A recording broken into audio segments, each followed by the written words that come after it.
Welcome to another edition of What the Fuck happenings here in Inmendham with Cat and such. Yes, I believe this is working. Okay. Yes, I'm still going to play with it a little.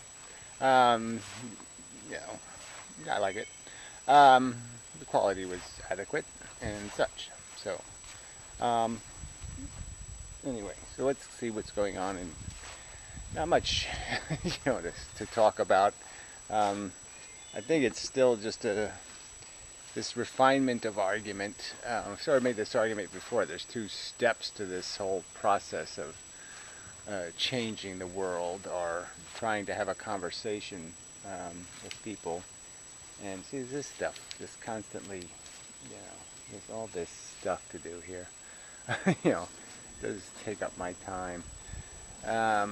Property's should be sold in the next couple of days, so we'll see. By the 1st, anyway. I haven't heard anything. They don't tell the tenants anything. So I've had all these little list of projects that I've had to do for, no description of exactly who's compensating me for doing it. Whatever. So we just have to call it some sort of hopefully goodwill or something. I'll get points. Anyway, don't get kicked out of my house points. Hopefully. So anyway, I'll put this wire somewhere so I can turn off the camera right here. I'll come back for it later. We'll go for a walk this way. Yeah, so the two steps to philosophy, if you're doing it seriously, is, first you have to construct arguments. Okay, that doesn't work. Camera's it's a little too long. Yeah, anyway, I have to lean when it's perfectly straight. See, it should go down. Okay, then it goes back up. Okay, tomato plants. More of them over here. Yeah. More tomato plants, and then more tomato plant.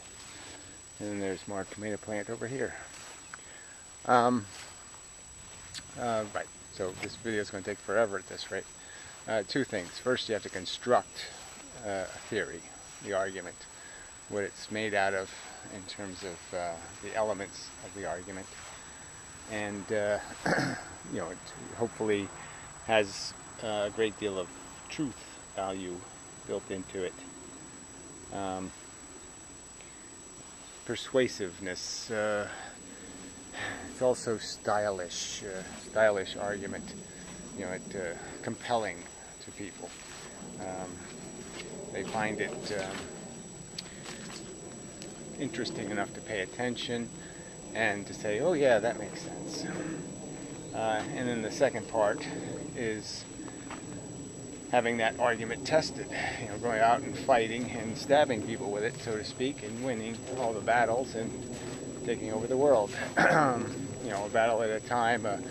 You're basically attempting to create soldiers in your quest for world domination and winning, having the right thing happen as you understand it to be. Alright, so in attempting to start that conversation, you begin with these arguments about where are we? What is this place? This thing being alive here?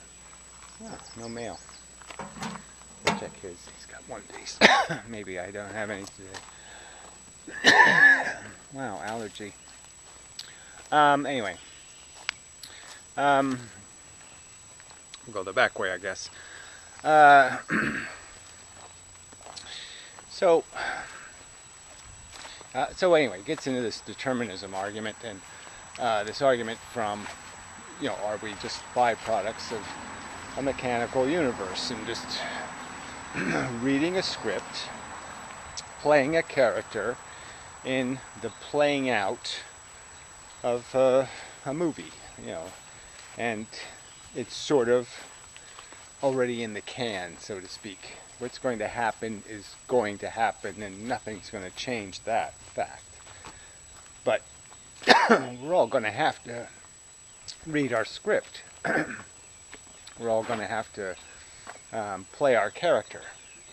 And our character is going to be true to certain themes and have certain beliefs. And oh man, it's really bad. I don't know what I walked into, but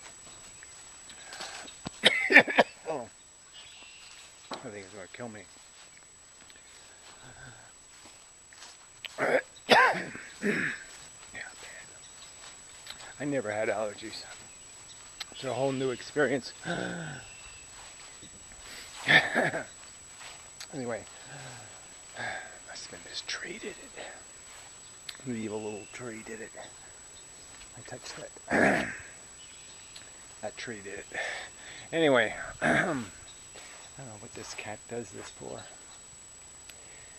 Follows, doesn't want to be where I am. It doesn't like me, but it keeps an eye on me. But he hangs out with that cat, who expects attention. See, they have personalities. They're characters. And they don't switch roles. The one cat doesn't become the other cat in personality. They stay true to their personalities, generally speaking. And so do we. So, in that context, Inmendham made another one of his just so annoying videos. Just because they're so falsely premised. As if the fact that we think something, and we can think different things, in terms of I could write the script with you thinking two different things. I could write the script with you as a girl or you as a boy. I could write the script with lots of changes, but those changes don't undo determinism. You're either going to be that person or you're not going to be that person. And there won't be any surprise. I happen to be that person that thinks everything's just fine and doesn't react to the tragedy, or I'm a person who reacts to tragedies, who thinks it sucks when, say, your wife gets killed by a drunk driver. You know, he's just playing a cheap word game, in the sense that he's got to know better that you can't just keep falsely premising arguments to make arguments. You know, that you're really obligated to do a little better than that. False premise doesn't make a true argument. So anyway, but it does get to one of the key themes to, you know, this conversation about you know, the desperation with which people cling to this idea that what's happening is something other than just the processing of human flesh, human dreams and aspirations and desires and blah blah blah blah blah. And that's all, you know, that's all there is.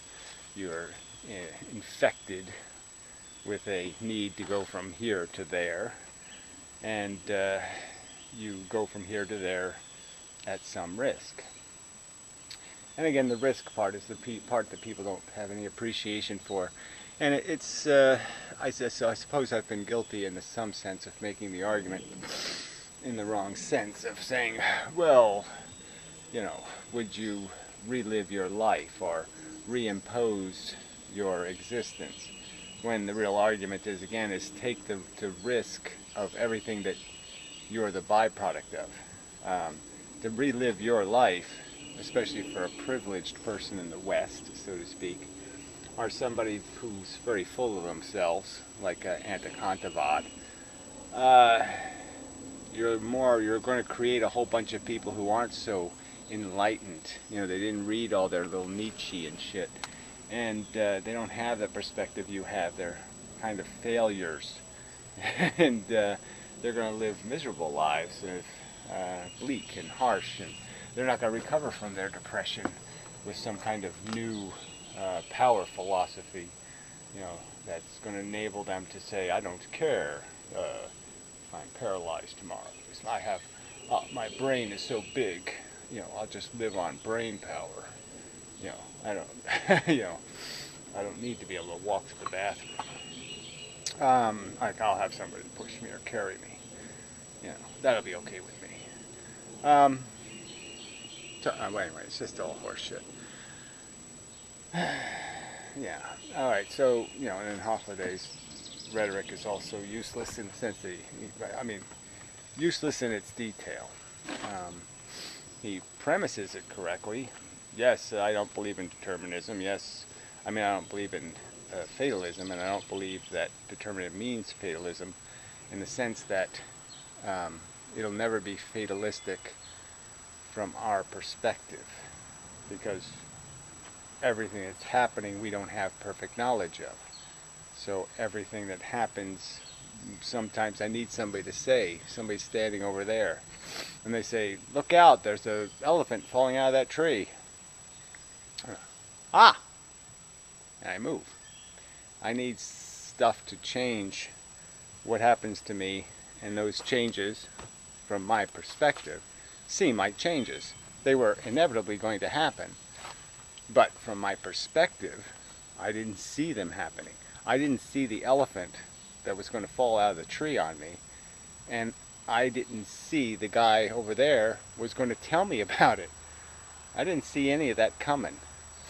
But the fact that I didn't see it coming doesn't mean it wasn't coming. Doesn't mean it wasn't going to happen exactly like that. And that's the same truth for the anti-Kantavad who thinks, well, if I just have the right perspective, an event can happen and I can think it's good or bad, and you can't somehow that isn't deterministic. Of course it is. What character you are, the guy who's a sadomasochist and decides to turn every bad thing into some kind of silver lininged bullshit, that's the character. You're reading that script. So that was just as determined as everything else. Your thoughts are complex constructions made out of an entire lifetime. I just can't getting the camera angle right. I just can't get used to the pitch having to be a little bit off. Now my nose is running. Sorry, not the best of videos, but it'll have to do. Our thought processes are byproduct processes, and they're processes decades in the making. The words that come out of my mouth didn't pop into my mouth. They slowly bubbled out of my mouth over a period of literally decades. First you have to learn how to speak English. You have to learn what the words mean, and maybe your definitions, like a lot of people have silly definitions of words, like these people think chaos means complexity. That whenever something's more complex than you can understand, that means it's chaotic.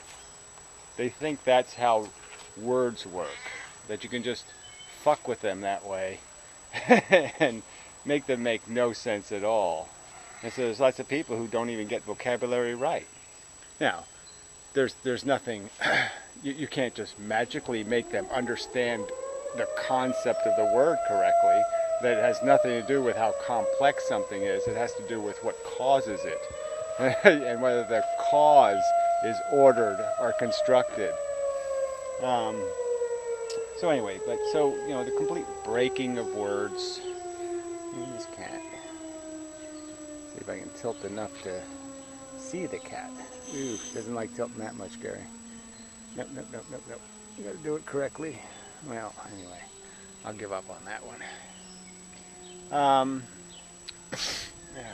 have to fix my nose. Anyway, all right. So this is just to get to this step one. You have to have some clarity on how you define words and definitions and meanings. And like I said, determinism doesn't mean you can do anything and the same result happens. that certainly isn't true, and everybody should be able to agree that if I do a bunch of different things, the outcome isn't going to be the same for each, no matter what I do.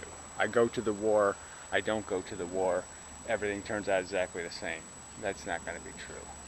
Everybody should be able to understand that. And the other part of it is understanding that we are looking at a different world than the real world, in the sense our model is a simplified version of reality. See, I have the cat is just, it's gray hair and it makes some sounds, and it has a certain kind of personality that I acknowledge certain parts of its personality. It likes to get petted. It's he's polite, generally speaking, friendly-ish, and all that kind of, but it's a kind of a simplified version of the cat. It's not the guts of the cat. I don't have an image in my head of its liver or its kidneys or other pieces or parts of it that are gooing about inside of it. So I have a very incomplete image of it. So there could be parts where if I did see that, if I could see right through the cat's skin and I could see all its organs, maybe I could see that it has cancer, and I could see things that would inform me, and I can react to the information. I could react to the reality sooner because I got the information sooner. And that's what we're doing. We're reacting, when we're informed. When somebody lets me know the elephant's going to fall out of the tree, I behave appropriately. When somebody constructs the argument that makes it possible for you to understand you're not worth it, that millions of animals die for the biosphere to exist, for the life on Earth to flourish like this and be all green and happy and blah blah blah, those little moments. Lots of birds falling out of nests, lots of horrors, chipmunks eaten by cats, lots of bad things happen to good animals. And all of that is part of your endorsement. If you endorse this silly game you're playing, that is imposing it on another generation. Again, we're not arguing that you have to kill yourself. We're arguing that logically you can't defend rolling the dice because the dice have these horrible skull and crossbones on them, and you just don't have a right to keep imposing that on victims. That poison, that cholera outbreak somewhere in the world, that horror is going to be real, and it's the real price of your advocacy that it's all okay because it made me and I'm special and I'm super and I'm cool. And that's not how it works. The universe doesn't just pop out charming, wonderful, happy things. It pops out a whole bunch of the slaughtered victims that'll go with that. So, I mean, it's as simple as arguing, the Colosseum isn't just the gladiator holding his sword in the air in victory. No, it's all the dead bodies. You got to calculate the whole cost, not just your personal share of the cost. So maybe you've lived a rather charming life, and maybe you you're playing a character that doesn't find it too offensive or burdensome. I made an apple tree graft, not doing too well. Yeah, first graft failure. Okay, another experiment I was doing. I'll have to work on that one. Doesn't seem, in principle, seems pretty easy. I shouldn't have fucked it up, but I guess I did. Anyway, yeah, so this is a subject that sort of needs to be beaten to death, I suppose, because it's sort of critical to, understanding there's no hope fairies that are going to come to the rescue and make everything all right. the facts of evolution and the facts of our creation, that we're really just kind of fancy bugs, is a fact. And although the butterflies are pretty, most of the bugs aren't. And what most of the most of the bugs aren't like butterflies and just eating nectar out of straws. No, they're sucking blood and they're chewing flesh, and that's the reality. And this conversation, in my opinion, is is just a damn, I can't think of the word. It's a second for the real argument. It's shown up to pretend to do the argument. You know, like somehow if they can disprove determinism, then somehow they've proven that there's hope. You know, that there's something to recover out of this silly game we're playing. You know, there's some bigger thing that we're living for, beyond just silly desire and ambitions. You know, made out of ego and horniness and that kind of unpleasant crap. Yeah, so that's probably enough. Yeah, I don't want to. Well, I do want to, but I won't. Because I'm going to have to make another video about it anyway. So, you know, where I'll play their clips and show where this conversation gets broken by people who just don't have any respect for vocabulary and the truth and fairness. That stupid cowboy guy, he was happening to be that. I guess he was faking, you know, see, these are the trolls, right? They can't be honest for a second. So I guess he was disguised as the Emma retard or whatever her name was. But again, you know, to not understand to turn a word like chaos into something synonymous with complexity, which is the exact opposite in terms of what creates complexity, is generally speaking not going to be chaos in terms of what we call complex, like a computer. Now you want to say mud is complex. I think most people would say that's not the general use of the word complex. You don't use the word complex to describe a puddle of vomit. Yes, it's complexly arranged food matter, but nobody would say it was complicated. So, I mean, nobody reasonable would imply that just putting a bunch of simple stuff in a mixed order, you've done your job in terms of creating complexity. Complexity has to do with sophisticated and complex arrangements that are that interact with each other and create emergent properties, like consciousness. The brain functions and awareness emerges. I didn't get my wire. I came over to do that and I got distracted by some other thought process. Okay. Yeah, I'll have to show this camera in the mirror just to, you know, just so it's kind of a Franken camera. Anyway, so gonna be a new section of garden here. Well, it's an old section that's getting rehabilitated. Yes, rehabilitating. So anyway, I just wish the weather's just so wet. It's got to get better soon. Hopefully, summer. I mean, you know, we had like 2 90-degree days, and everything else has been 60 something. It's just been, ugh. So anyway, okay, I guess that's it. Pretty much. One last look at the cat, maybe. Tilt down. No, it missed the cat. There it is. Cat. Zoom in on the cat.